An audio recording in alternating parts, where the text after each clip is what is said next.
Tātad valkinu lunčis vingrinājums, kurš izstāv šādi, tur slāņus gar sāniem, spēru solītas priekšu, iesēžos celītī un pamainam kājas. Ja?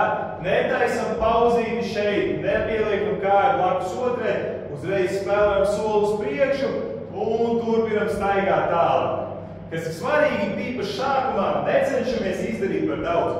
Patestējam sevi. Necenšamies spērt lielus soļus priekšu, pēc tam vienkārši jāvalk kāja pie sevis, lai izdarītu nākošo soli. To varbūt pašā sākumā spēram mazākus solīšus, bet lai mēs varam izpildīt šos soļus, nepieliekot pēdu atkal pie zemes.